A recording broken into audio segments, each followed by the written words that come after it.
Hello, this is Kenneth and Heather with the Advancing Equity Coalition, here to give you a quick recap on what went down last night during the Committee of the Whole meeting. Heather, how are you?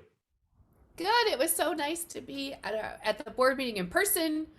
Yeah, it was nice to be together at the board meeting. This is our first board meeting together in person since the pandemic started. It was great seeing you, even though we were very far apart from each other. But it was great seeing you. Um, do you want to give people a rundown of what went down last night? Yeah, so last night the district was presented with their strategic plan. So they had a board retreat back in August where they identified priorities, and then the district kind of took all of that information, specifically Senior Officer Moore's team took all that information in and sort of came up with a plan. So their four priorities for their strategic plan include academics, student well-being, effective staff, and climate and culture. And so they really got to see all of those things. They got to see a little bit of their process. And then we also got to see the different community inputs that have happened along the way. We got to learn a little bit more about the data analysis that went into kind of creating the presentation and the plan. And then the board kind of discussed each point and then the strategies that aligned with those. And they were kind of like asking ourselves, like, do we see anything that we need to add or take away? There wasn't a ton of conversation in that part of it. And now the district will need to go and once the board approves this, the district will have to come up with like goals and metrics by which they can measure success and the public could measure success. Yeah. I will say that it was also notable, something that was a little weird about the meeting, honestly, was that so many board members were missing. I think this is the Yeah. most board members that I've ever seen missing in a single meeting, even if it was a committee of the whole meeting. So, last night's conversation was missing Director Pauly, Director Jourdain, Director Caprini, and Director Ali. So I don't know. That just stood out to me. They said, Director Ellison said like all of the board members feel good about the strategic plan and had no concerns and are wanted the conversation to move forward without them. But yeah, I thought that was just something notable that doesn't usually happen in board meeting in the 9 years that I've been attending board meetings. So Yeah. um, yeah, but with that, I'll just go to our slide of the night. So one of the big conversations that did actually end up taking place was the about the vision for the strategic plan. And Director Elamine and Director Saria both had comments around this idea of a well-rounded education being a part of the vision because it wasn't really clear what that meant. For Director Elamine, she heard Senior Officer Moore say like, "Hey, Minneapolis Public Schools serves white students better than almost any other district in the country, and yet black students aren't receiving that education. So maybe well-rounded isn't the thing that we should be striving for." And Director Cerrillo was talking about how well-rounded doesn't really translate into Spanish well. And then also from the August board retreat, she was talking about like, why aren't we shooting for educational excellence as opposed to well-rounded? Like, why is this a term that we're connected to? And so what ended up kind of coming out of the conversation was it sounds like the district will go back and try to more explicitly spell out what well-rounded education means so that it's clear to everybody. But I'm not sure if they actually were all seeing eye to eye on that being the resolution. I think Director Elamine and Director Cerrillo, this is me inferring, I haven't asked them, I haven't talked to them, but just based on the conversations that have taken place, it feels like they're looking for something else and not just spelling out what well-rounded education meant. Mm-hmm. I agree. Yeah. So with that, again, it was a short board meeting, and so we will go into our most valuable moments and our do better moments. So Heather, do you actually want to start with your most valuable moment?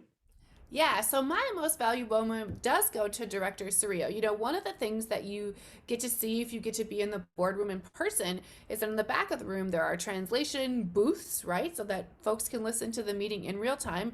And what I noticed last night was like how many times the interpreters have to hop out and kind of ask each other questions or ask a question about a word, right? Some concepts or things, or maybe some of the like acronyms or eduspeak or jargon that we use doesn't always translate well. And so I really appreciated Director Cerrillo naming that the words well-rounded don't translate into Spanish well. Like there's not a way to do that. And so if our district serves an entire, community that speaks Spanish and the words we're using to tell them what they're going to get don't translate for them, and we really need to think about words and meaning. So that was my most valuable moment. I appreciated her naming that.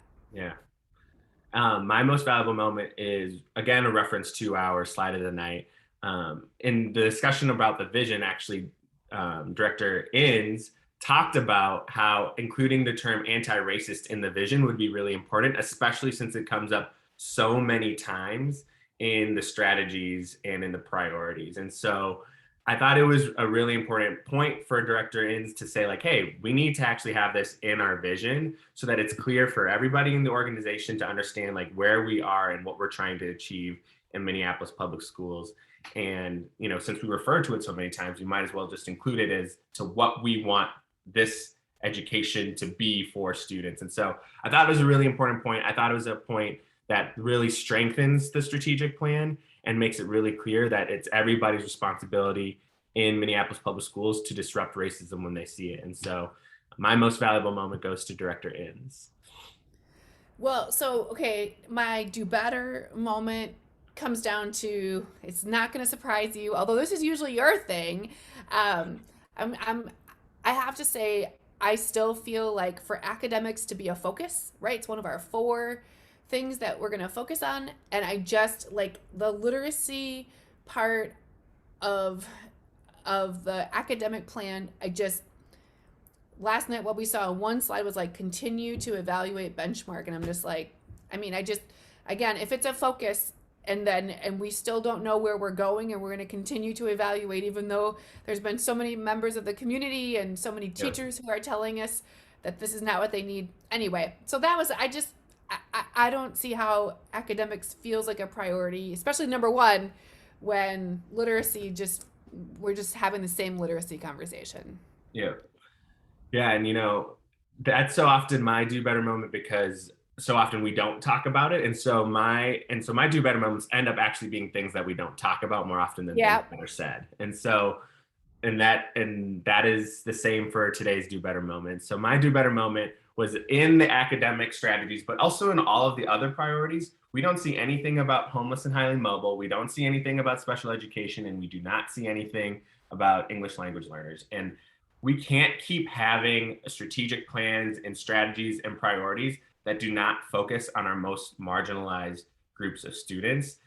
And it just makes it feel like they're invisible to like our strategies and to the priorities and what we actually want to accomplish and who we want to actually serve in Minneapolis public schools. And so I think it's a really important point that if our board members could understand that, like, if we can wrap around and actually like all of our strategies to be tailored to serving our homeless and highly mobile students, to serve our special education students, and to serve our ELL students, then we will actually be able to serve all of our students in Minneapolis public schools, because those are the students that we have most marginalized and we have the hardest time providing supports to. Think about how easy it would be to serve students who, you know, have a more stable home environment if we actually could effectively serve our students who have a less stable home environment. That's And right. so that's my do better moment, is we can't continue to treat these groups especially as invisible when we know that there are our most marginalized students and our students who need our support the most.